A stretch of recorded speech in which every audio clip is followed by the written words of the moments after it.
Vou falar com um velho entrevistado meu no rádio, na televisão. Zagueiraço, campeão do mundo, tá meio sumido, então agora vai aparecer bastante. Alô, Márcio Santos, como é que vai, rapaz? Alô, Milton, beleza? Como vai? Tudo bem? Tudo bem, tá falando de onde? Eu tô aqui na minha residência, Balneário Camboriú, Santa Catarina. Ah, o Denilson Show não sai daí também agora, né? Não sai daqui agora, tá me incomodando aqui direto. E ele é chato, né? Fica andando de moto, fazendo barulho, né? Exatamente. Mas ele já sabe que, ele já me conhece bem, né, de São Paulo, né? Eu era o capitão, então ele sabe bem que a rédea era curta. Viu? Mas avisa a polícia aí, porque ele não tem carta.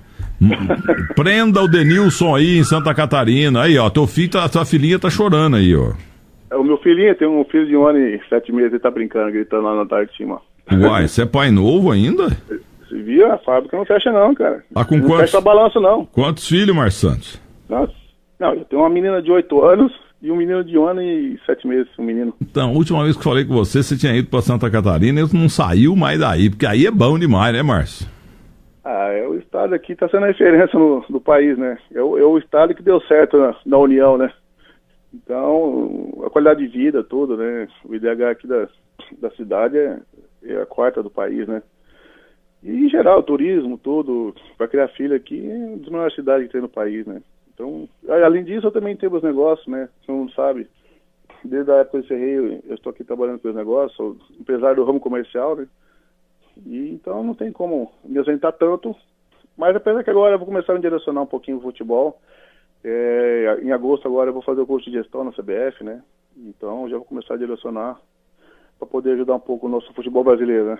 Quer dizer que pode nascer um novo técnico aí desse zagueirão? Não, na verdade é um curso de gestão, né? Na parte técnica, lá pro banco eu não vou descer, como fosse mais para dirigente, né? Para administração. Então, não é na parte técnica, não. Quem tá fazendo isso é o William Capita, viu? Bela cabeça, belo caráter, belo cara. Ele está mexendo com investimentos, está trabalhando com o XP. O William Capita. Exatamente. Ele é um grande cara. Exatamente. Não, eu tenho aqui mesmo, né? Tem uma grande empresa aqui da XP também, eu tenho amizade com o pessoal aqui. Então a gente tem que pensar no futuro, né? Eu brinco sempre assim que nós encerramos uma carreira, o carteiro não, né?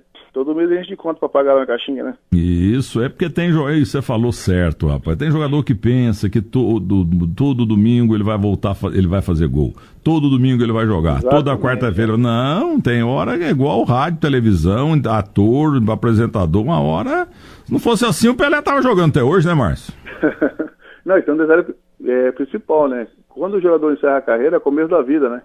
Ele tem que ter essa consciência, né? Ele está começando a vida, aos 35, 40, né? Agora, Márcio, você com o Aldair, eu vou dizer uma coisa pra você. Eu tenho um negócio para falar do Zidane com você na sequência, mas antes, você falou que está trabalhando no ramo comercial aí em Camboriú. Tem um shopping aqui, né? Alugo salas comerciais e tal. O shopping é teu?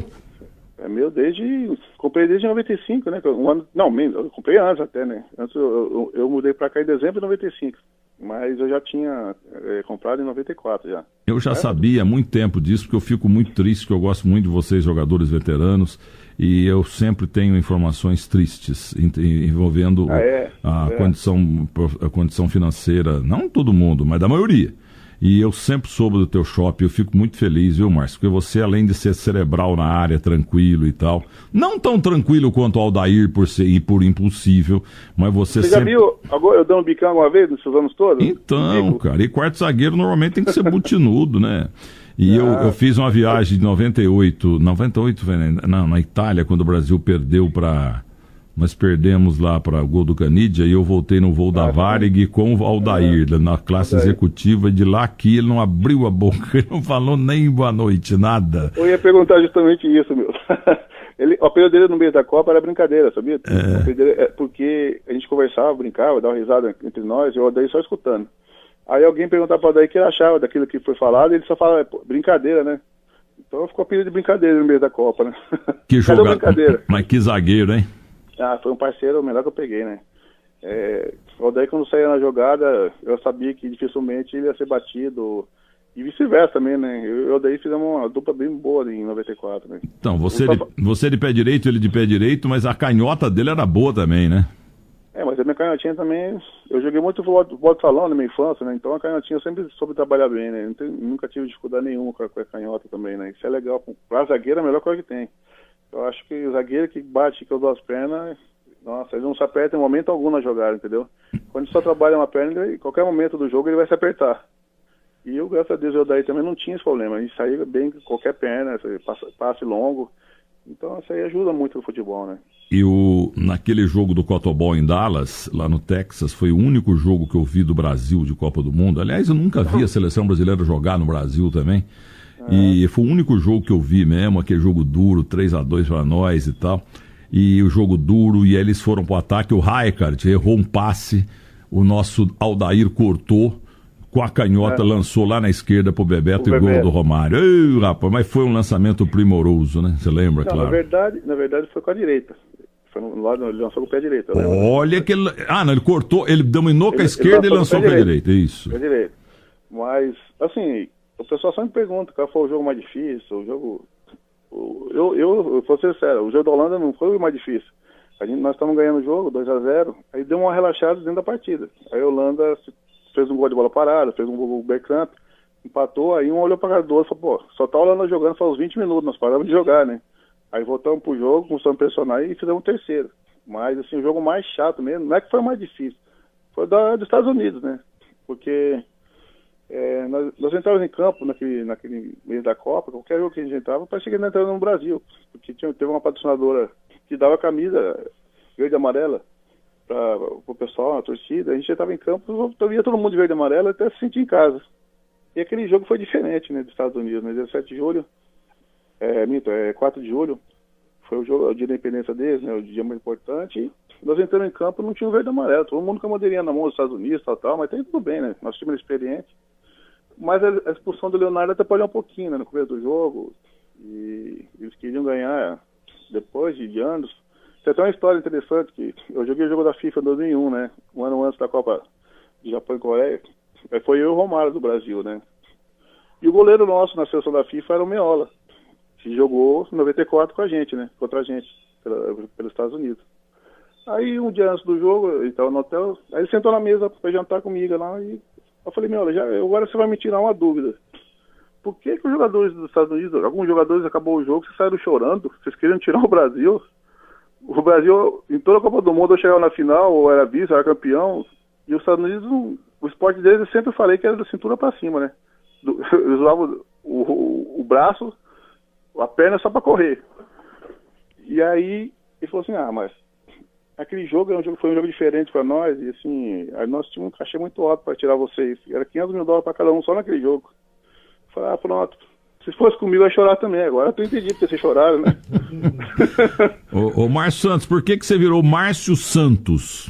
Era só então, Márcio, como é que foi? Não, assim, eu todo mundo sabe, eu comecei no Novo Horizontino, né, fiquei em 87. Com o Nelson Batista.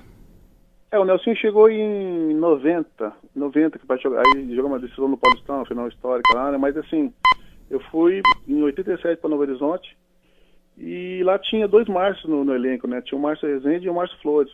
Então aí começaram a me chamar por Márcio Santos para identificar melhor, né? Mais rápido. E esse nome, você conhece algum outro Márcio Santos no futebol, não? Não. Graças a Deus é um nome exclusivo. É mesmo. No futebol. É mesmo. Tem outro. Então, esse aí é legal, que pegou e deu no que deu, né? E depois do Novo Horizontino, como é que foi a trajetória mesmo?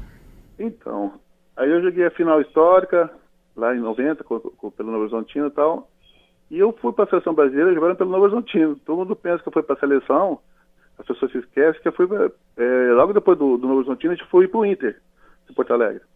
Aí fiquei em 90, 91, mas já fui convocado para a seleção principal pelo Novo Horizontino, da primeira vez que eu fui.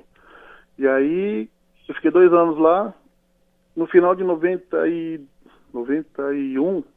o Bordeaux da França me comprou. E a metade do passe era do Novo Horizontino e metade do Inter. Então ela comprou passe dos 2 times, a metade dos 2 times. Como era janeiro, eu não podia mais jogar na Europa, né, claro. Aí ele me emprestou mais 6 meses no Botafogo do Rio. Eu joguei 6 meses, os primeiros 6 meses de 92 no Botafogo do Rio. Só para esperar terminar a temporada e me apresentar. Foi eu e o Rodeio, o The Flash, né? Jogamos junto no Botafogo, fomos junto com o Bordeaux também. E aí joguei a Copa, por 2 anos, aí fui pra Copa, né? acabou a Copa vendido para a Itália, para a Fiorentina. Joguei o italiano, mas aí o Ajax, que era o melhor time do mundo na época, né? Eles já estavam supervisionando os 5 últimos jogos do italiano. Aí acabou o italiano, teve a Umbro Cup nos Estados Unidos. Eu já viajei no mesmo dia. O último jogo foi em casa contra o Milan, já viajei à noite, já apresentei na seleção. E dali, quando acabou, nós somos campeões em cima da Inglaterra, né? Na noite inteira, logo depois do dia do jogo, eu ficando negociando. Eu, meu empresário, e os diretores da Fiorentina com os diretores do Ajax. O Van Gaal estava participando também. Aí acabamos fechando. Quando clareou o dia, nós batemos o martelo e fechamos para mim para o Ajax.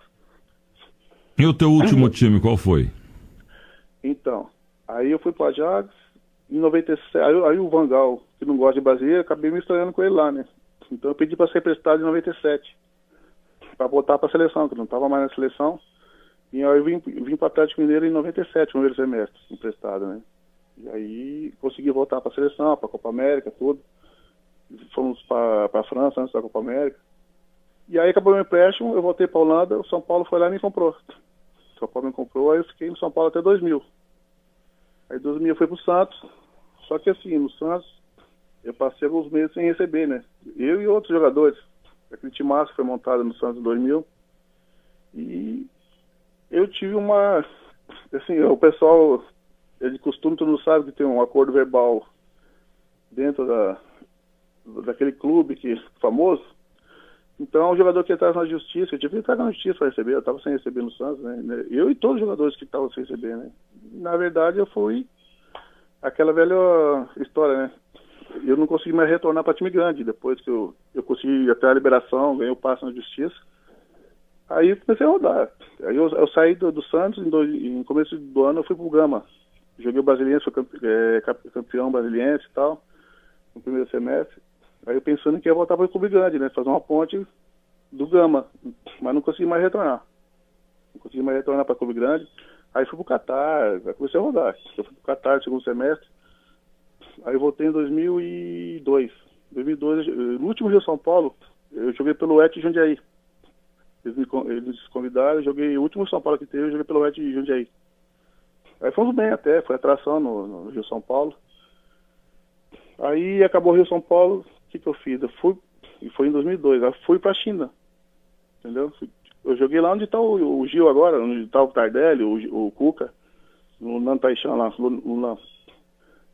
E aí joguei em 2003, eu estive no Joinville aqui, joguei o brasileiro, da Série B. Mas já estava pensando em parar, porque eu não conseguia voltar para o clube grande. O problema não era físico nem técnico. O problema é o corporativismo, né?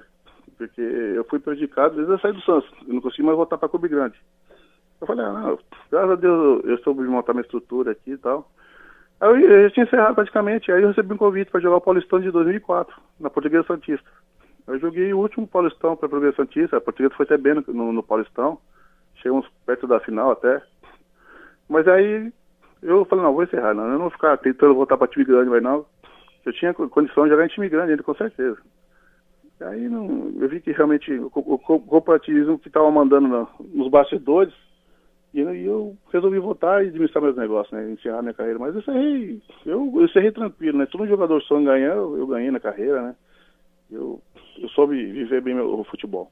E é um campeão do mundo e com essa trajetória toda, por isso que você tem um shopping, né, em Santa Catarina. Ter um shopping não é para qualquer um. Agora o Cuca e o Tardelli realmente ficaram um tempão lá, mas o Cuca voltou aqui para São Paulo e o Tardelli está querendo se acertar, já fez um golzinho outro dia lá no Grêmio, mas o campeonato chinês é meio túmulo, entendeu? Mas eu queria falar com você sobre o Bordeaux. É tanto jogador que a gente perde o fio da meada, e tem tanto time que você defendeu que eu nem sabia, você que é um campeão do mundo. Mas eu recebi uma foto do Valdeir The Flash, que ele entregou para um funcionário nosso lá do portal terceirotempo.com.br, lá em Goiânia.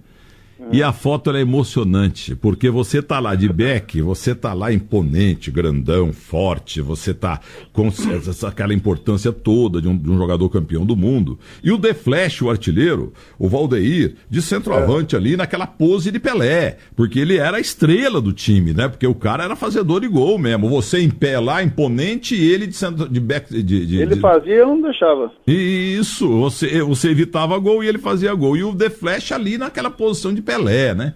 E lá no cantinho esquerdo da foto, um sujeito cabeludo, sabe, com cabelo, hoje ele tá carequinha, um sujeito chamado Zidane, murchinho ali, quer dizer, um Zé Manezinho ali, ó, meio com vergonha do Valdeir e do Márcio Santos. Você vê como é que é a vida, cara? Não, cara, ó, eu vou falar uma coisa pra você, o Zidane, tem uma passagem interessante com o Zidane. Eu joguei 2 anos com ele, né? Chegando no Bordeaux, ele tinha acabado de subir pro time principal. Ele, o Zero Azul, do Garri, os 3 jogaram comigo 2 anos. Aí, teve um jogo que nós jogamos no Campeonato Francês no norte, lá no inverno até, em Estrasburgo, já é fronteira com a Alemanha, já é bem frio lá em Estrasburgo. Aí acabou o jogo, aí começamos, tomamos um banho, voltamos pro ônibus para ir para o aeroporto, para voltar para Bordeaux e tal, né? Aí eu estava sentado no banco, aí o Zidane chegou, sentou do meu lado. Nessa época já estava a história saindo, era mais no final do campeonato, já estava a história que a Juventus estava interessada nele, estava saindo na imprensa toda, né, a Juventus. Aí eu cheguei para ele e falei, eu chamava de Zizo, né, o Zizo. Ô Zizo, e aí, essa história da Juventus, tem alguma verdade disso aí, tal, né? Ele é uma tranquilidade, ele é igual daí, sabia? Ele não fala, você tirar uma palavra da boca dele é difícil, ele é igual daí, bem tranquilão. Aí ele falou assim, não... tá saindo uma notícia aí, o empresário falou que realmente sem interesse, mas... eu não, sei lá, tô tranquilo, que ele falou pra mim, ele falou, pô, mas você não pensa em ir pra um clube grande da Europa, cara? Você não pensa em evoluir, sair pra um time grande assim? Aí que ele falou pra mim, cara, ele falou assim, mas eu tô tranquilo, cara, se não acertar com ninguém, eu volto pra minha cidade lá, abro uma lojinha de esporte, aí eu fico lá, trabalhando lá, onde ele foi parar. Que coisa.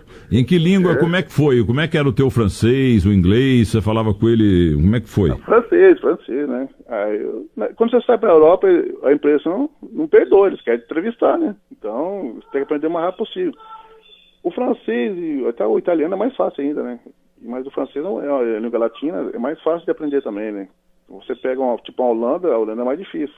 O holandês é mais complicado que o alemão. O holandês é mais difícil. Mas eles falam também inglês, né, desde pequeno. A segunda língua do país na Holanda é inglês. Então, eu me virei bem, falando italiano, no começo que eu cheguei lá, e falando francês. Tinha alguns jogadores do grupo que falavam francês e tal, não entendia o que o Van Gaal falava no começo. Aí eu encostava, né, às vezes se vira bem, né. Eu encostava no francês, falava francês, aí ele me justificava como que era o treino. Aí chegou uma hora que eu não falava holandês, mas eu chegava a entender, eu entendia já que o Van Gaal queria, entendeu? Aí foi indo. Mas o Van Gaal é mala mesmo, é? Cara... no primeiro contato que eu tive com o Van Gaal, eu já tive uma discussão com ele. Na apresentação, eu cheguei daquela Umbro Cup nos Estados Unidos, eu viajei de férias pro Brasil, aí fiquei um mês em casa e quando eu viajei, voltei para a Holanda, já apresentei no Ajax. Aí foi o seguinte, primeiro dia ele já sentou na sala comigo e o auxiliar dele falava italiano bem. Então, eu falava italiano pro auxiliar e traduzia holandês pro Van Gaal, né? Aí, só que assim, eu joguei o campeonato italiano jogando um quarto zagueiro, na minha posição. E aí acabou, como eu disse, acabou o campeonato italiano, viajei para a Inglaterra, joguei o Umbro Cup como quarto zagueiro, na minha posição. Aí chegou lá, ele me chamou para conversar, mostrou como que ele queria que eu jogasse no time, a posição. Mas aí não gostei nessa porra. Ele queria que eu jogasse tipo como ala direito, um lateral direito, jogar com 3 zagueiros, mas eu queria jogar de livre, pensando que eu ia jogar de livre no Ajax, entendeu? Aí o ala direito, ele praticamente cobria a lateral do goleiro, a linha de fundo do goleiro até o meio de campo. Tinha que ter velocidade. Eu falei, não, o senhor me viu jogar, eu joguei italiano na minha posição, joguei Umbro Cup, se você for lá ver o Umbro Cup em Inglaterra também, eu joguei na minha posição. Agora eu chego aqui, você quer que eu jogue nessa posição? Aí não vou jogar, vai me desculpar. Aí dali começou o meu problema com ele, porque é assim, o Ajax sempre foi de revelar jogador. Nunca foi de contratar. Foi o primeiro brasileiro da história que jogou no Ajax, já experiente, campeão do mundo. E eles sempre formaram. Esses grandes jogadores que passaram na seleção da Holanda, no Ajax, foram formados dentro do clube. Então, ele dentro do clube, ele mandava em tudo. Na cozinha, os diretores, e põe o dedo na cara de todo mundo. Ele mandava no clube. Então os jogadores, quando ele falava de jogadores, eles baixavam a cabeça e não davam um pio. Só que não, eu tenho personalidade, sou campeão do mundo. Pô, eu entendi um pouquinho de futebol também, né? Aí ele não gostou disso aí.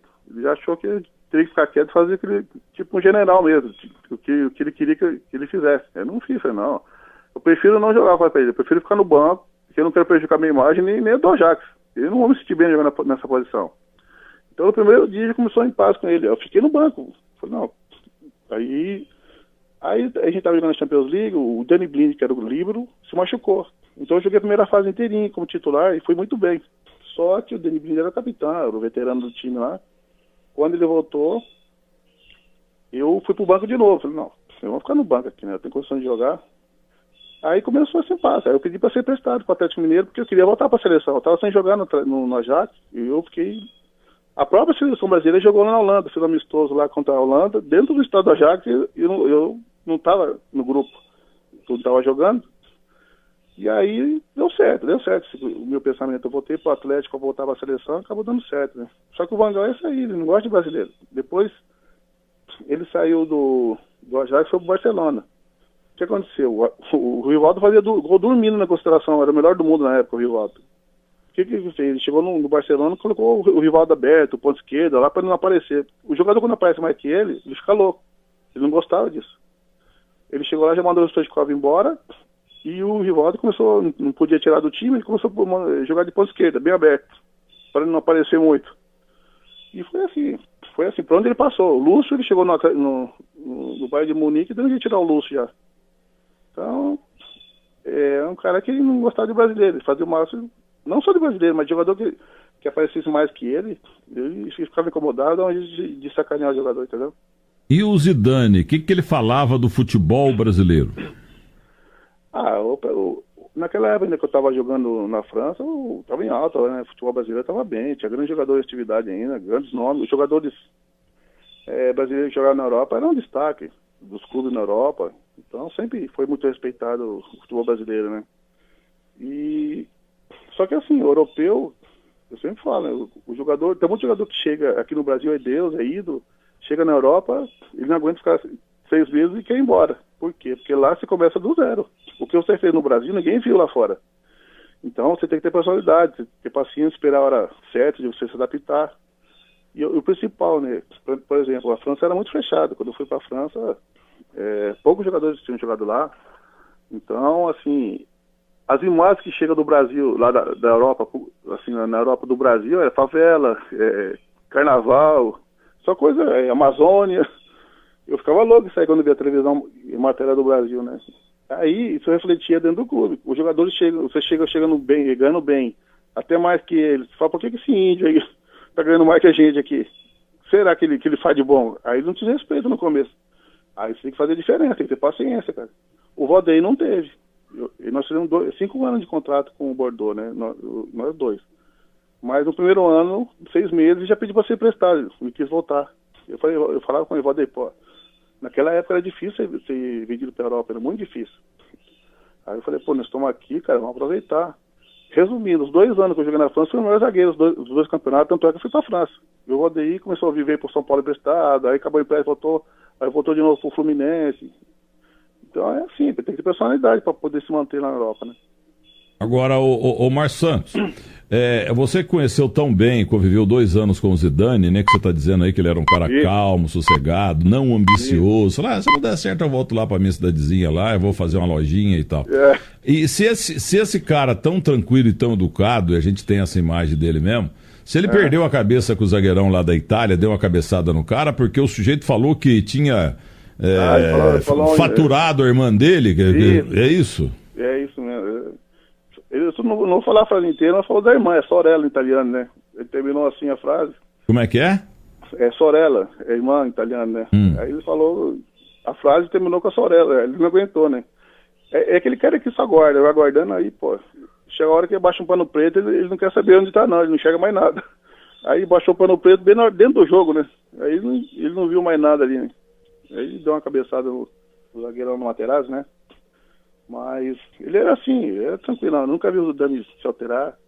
E uma coisa que é interessante que ele deixou de fazer, depois ele começou a fazer até no Real Madrid. lá no campeonato francês, quando saía falta perto da área, era pênalti. Ele impressionante. Ele botava pra dentro. Qualquer falta perto da área, é igual o Zico, assim, bater falta. Aí ele saiu pra Juventus e ele deu uma sossegada. Ele parou mais de fazer gol de falta. No Real Madrid até faz um golzinho ou outro. Mas eu fiquei bravo com ele. Eu falei com ele um tempo atrás, depois da Copa de 98, né? Ele fez 2 gols de cabeça contra o Brasil. E ele nunca me deu um bicho. Nunca. De cabeça ele era horrível. Os 2 anos na França. Ele não sabia cabecear. Aí eu falei pra ele, pô, logo na final, cara, você resolve fazer 2 gols de cabeça, né, que ele teve no Brasil e em São Paulo. Eu falei com ele. Aí ele deu risada. Eu falei, fazer o quê, né? Deixaram. Aliás, ele falou outro dia que futebol você joga na grama, não é pra cabeça.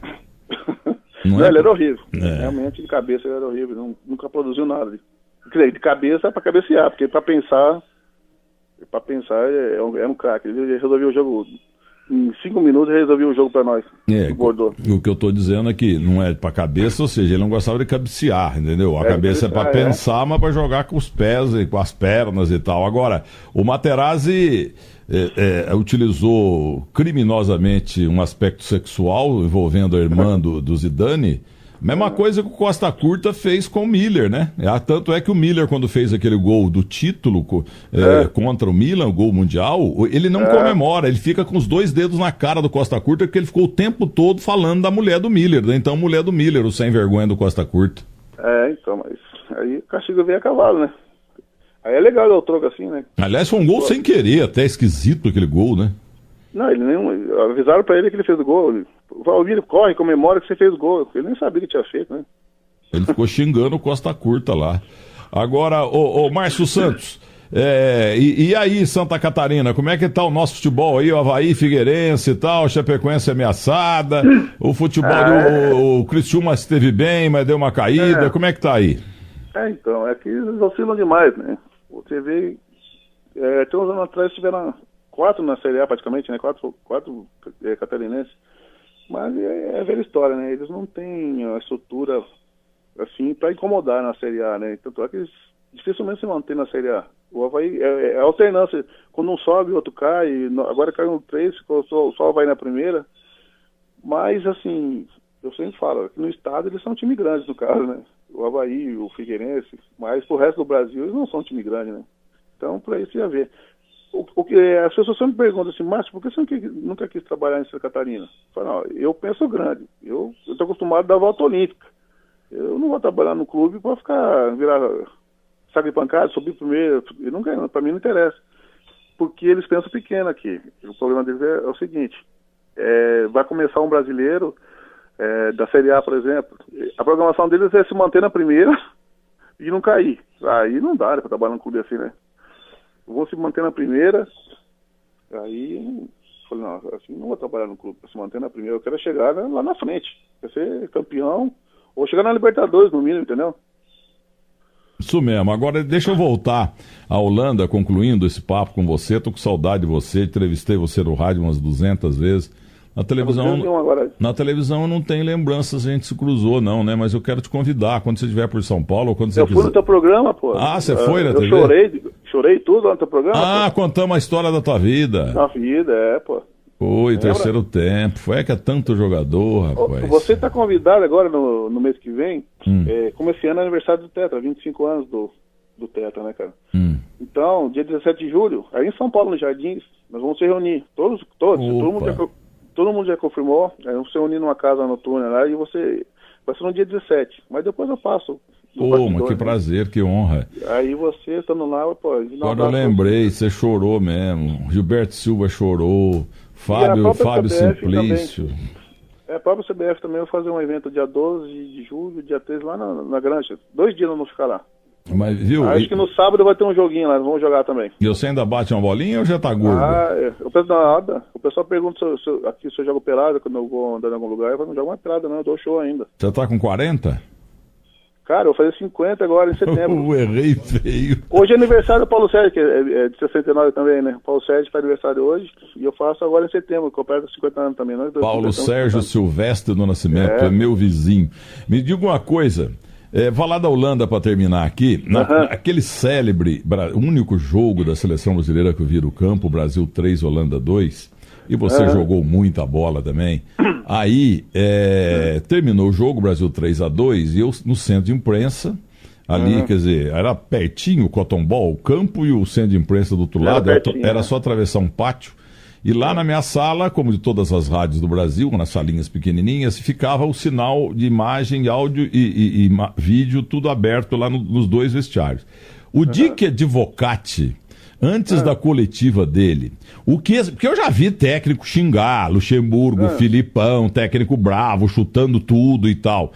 Mas eu nunca vi um técnico na vida, na televisão, xingar tanto igual o Advocati. Eu não estava entendendo nada, ele é holandês. Mas o que ele xingava a arbitragem por causa da falta cavada pelo branco.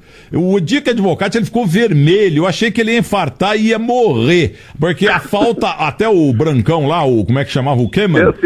O Van Gaal, ele estava dentro do campo, batendo no árbitro. O Keman chega no holandês dele, ele chega no branco e fala: seu vagabundo, não foi falta, porque eles ficam bravos porque quando cava a falta, né? Mas o Dick Advocati, eu queria saber se ele tá vivo ainda, porque ele não morreu ali, eu acho que ele vai durar muito tempo, porque ele xingou demais. Aí entrou a coletiva, ele ficou tranquilo. Não dá pra entender, mas não tinha o VAR naquela época, ainda bem também, né? O VAR podia complicar a gente naquele jogo, né? Não foi falta nenhuma ali. Então. Mas fazer o quê? O juiz estava mal posicionado na hora e caracterizou uma falta pra nós, graças a Deus, né? Agora, o Márcio, o gol de empate dos caras foi bem pertinho de mim ali. Eu tava com o Rivelino, com o Tostão, com o Flávio Adalto e com o Luiz Carlos Quartarolo. E aí, aquele baixinho fez um gol de cabeça em cima do senhor, né? Não foi em mim. Eu tava lá no segundo pau, a bola veio no primeiro pau. Eu tava longe do lance.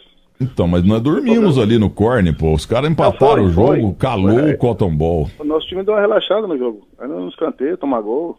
Eu não me conformo até hoje ter tomado 2 gols contra a Holanda. Até hoje eu não me conformo, porque não é fazer tomado. Aquele gol da Suécia do Anson, não tinha como. O Tafarel nunca mais o Anson ia fazer um gol daquele lá que ele fez no Tafarel, o golaço daquele lá, né? Pra fazer o gol do Tafarel tem que ser golaço só. Eu nem olhava pra trás quando o cara chutava, porque era difícil entrar a bola nele, né? Mas da Holanda nós relaxamos, como eu disse anteriormente, né? A gente tava bem no jogo, deu uma relaxada. Aí o primeiro gol que o Bergkamp fez, eu tava no lance, foi no lançamento nas costas daí, eu saí na cobertura, chutei a bola pra frente, bateu na barriga dele e caiu nas minhas costas. Aí ele tava de frente pro gol e fez o gol, né? Que o jogadorzaço também, hein, o Bergkamp, hein? Esse era bom demais, né? Os jogadores saíram do Ajax, formado no Ajax, a maioria, né? Eu esqueci o nome do moreninho que fez o gol de empate deles, o zagueiro. Não é zagueiro, o volante. Ele apareceu de repente ali, eu falei, ai meu Deus do céu. Ele apareceu do nada no primeiro pau ali e fez o gol. 2-2, eu falei, tô frito, tomo morto. Não, eu não... Olha, eu vou ser sério, cara, naquele mês da Copa ali, eu não, em momento algum senti assim, uma certa receio de algum jogo. Eu não tive... Eu brinco com o Tafarel direto, ele falou, pô, esse dia até o Parreira brincou comigo, a mesma coisa.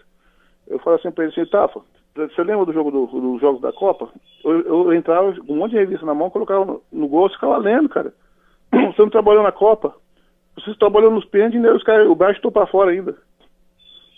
Foi. Você não fez defesa na Copa, cara? Agora, o Márcio Santos, eu defendo peremptoriamente o seguinte: Copa do Mundo, seleção boa pra mim é a seleção que ganha a Copa do Mundo. Entendeu? Beijou a taça que fica marcado, isso, né? É isso que tá. Aí os puristas vêm, não, é muito melhor perder uma Copa do Mundo jogando bonito como o time do Tele do que ganhar jogando feio como o time do Parreira. Eu acho isso uma hipocrisia, uma burrice, uma bobagem. Copa do Mundo é competição, é briga entre nações. O importante é ganhar. Futebol é de ganhar, perder ou empatar. Então agora, como é que você fala que a seleção do Parreira não valia nada? Se tinha Aldair, se tinha um Bebeto, você tinha um tal Romário, um dos maiores jogadores do mundo de todos os tempos, os laterais muito bons, a parede Beck muito boa também. Como é que pode falar que aquele time do Parreira não prestava? A defesa mesmo do azar das Copas até hoje. Ninguém bate o recorde, tomando só 3 gols, né?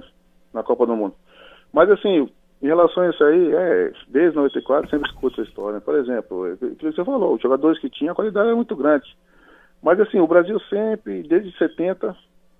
jogou as Copas desde 70 e voltava mais cedo para casa. Eu brinco sempre aqui, assim, que o Brasil sempre assistia a Copa com o controle remoto na mão, a final, em casa. Aí, o Brasil tinha condições de ser campeão, mas o Parreira fez o quê?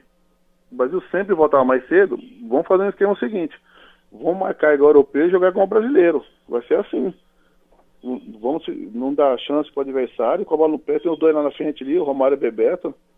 E o Romário, é uma coisa que me chamou a atenção, foi desde a preparação em Teresópolis.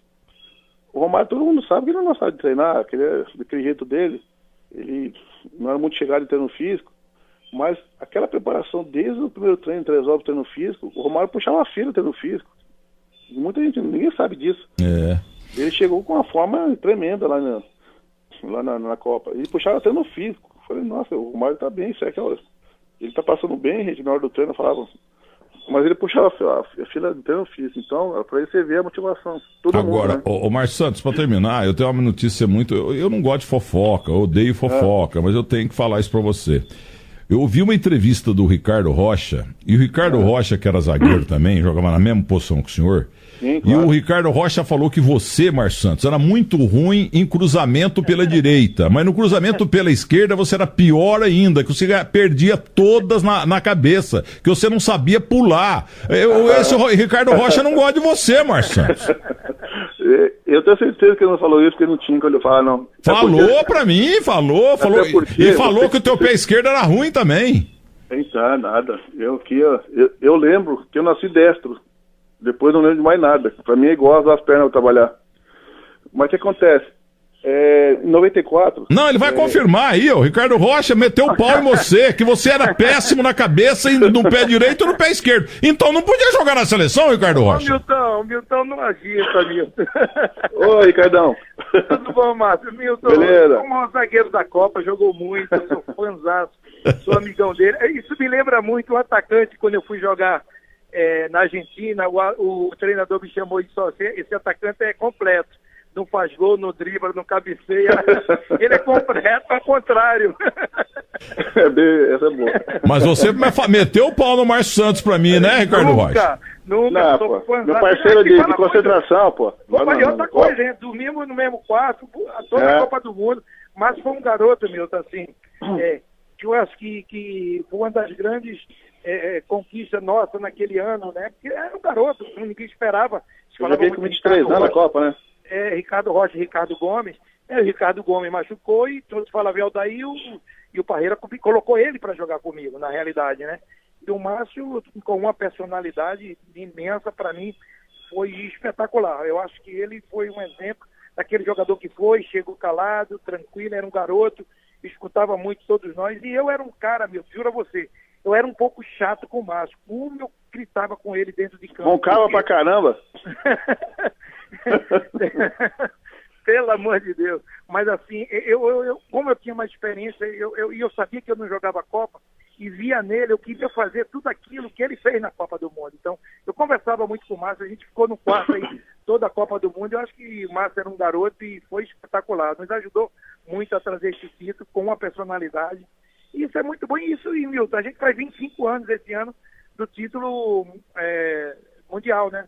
Então, a gente tem essa amizade, todo mundo se fala muito. Essa semana eu já falei com o Márcio, a gente está sempre se falando, e isso aqui é bonito no futebol, meu. Ele já me convidou para a festa que vai acontecer em São Paulo. Eu vou ser o apresentador da festa. Não, vai ser, com certeza. Fechou.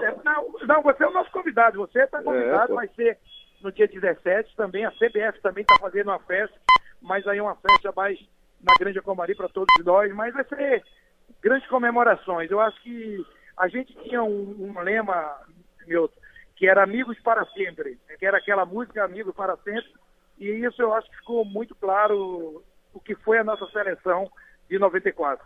Ô Ricardo Rocha, eu joguei um fogo aqui, uma fofoca, mas não pegou bem não, viu? Não adiantou nada, viu? De quê?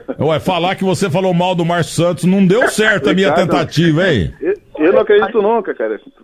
A gente tem uma norma, amigo não fala mal. Do amigo.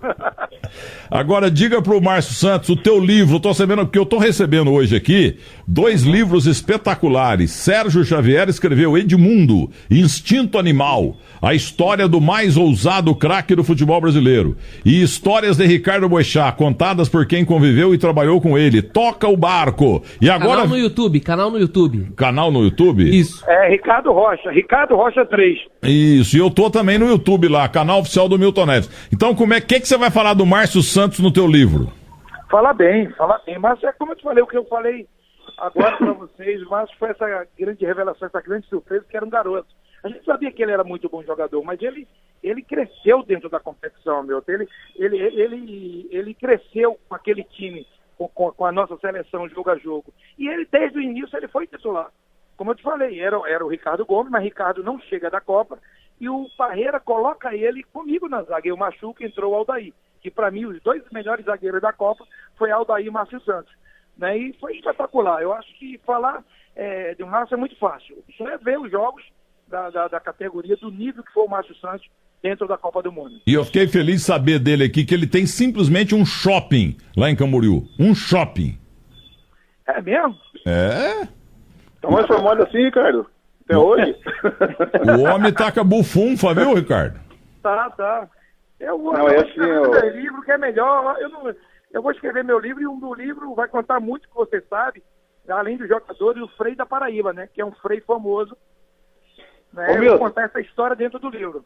Fala, Márcio. Pergunta pro Ricardo como que ele fez. Essa história é muito boa dele, quando ele aprendeu a dirigir lá em Recife. Como é que foi, Ricardo? É um pouco longa, mas foi muito difícil. Foi complicado, não foi nem em Recife, mas foi em Campinas. Isso aí vai estar no livro também, foi em Campinas. Foi uma dificuldade, passei mal, mas isso aí eu vou contar para vocês dentro do livro e no canal também.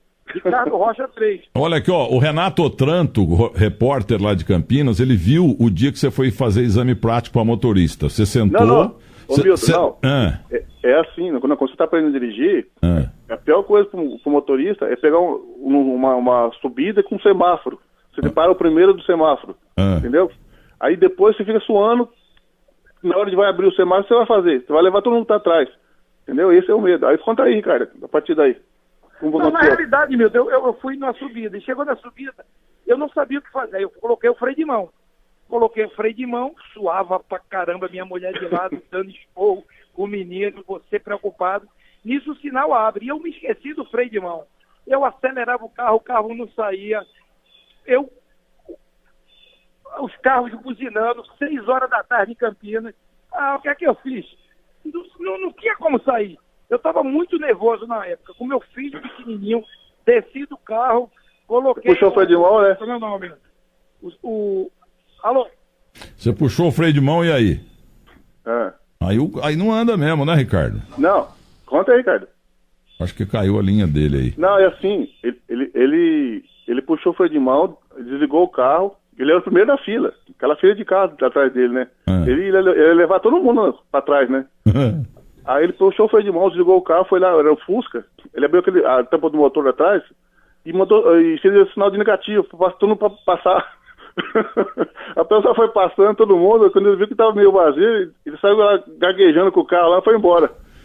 E Ricardo Rocha, ele já foi preso pela polícia rodoviária lá de São Francisco, na Califórnia, entendeu? Lá na Golden Gate, foi um rolo danado. Agora, mas viu, Ricardo Rocha, o dia que você foi tirar a carta, exame prático lá do Detran, da Ciretran de Campinas, você tá ao volante e o examinador do lado. Aí o examinador falou pra você assim: senhor Ricardo, o senhor liga o motor e sai devagarzinho. O senhor abriu a porta e saiu do banco, você é muito burro.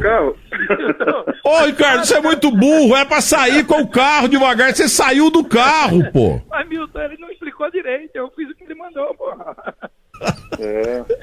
Milton. Oi. Ô, Milton, sabe quem tá aqui do meu lado, que ele queria te dar um abração, que ele te adora? Quem? Ele vai falar contigo agora, um dos maiores centroavantes do Guarani do Campinas, Flamengo, Edmar, um momento. O Edmar. Fala, Milton, garotinho. Edmar, eu tenho bronca tua, não gosto de você. Pô, mas peraí, eu sei que você é santista, mas, pô... Não, aquele dia Santos e Flamengo, aqui pra você, ó. Vocês ficaram fazendo cera lá, entendeu? Aí, juntou um monte de jogador do Santos e do Flamengo lá no meio do campo, e aí o Rodolfo Rodrigues vai lá e falou, que passa? Aí você, aqui não passa nada, mas lá no teu gol já passaram 4. Foi numa quinta-feira santa, não foi esse jogo? Foi. Libertadores. Já, Libertadores, 5-1 no Morumbi.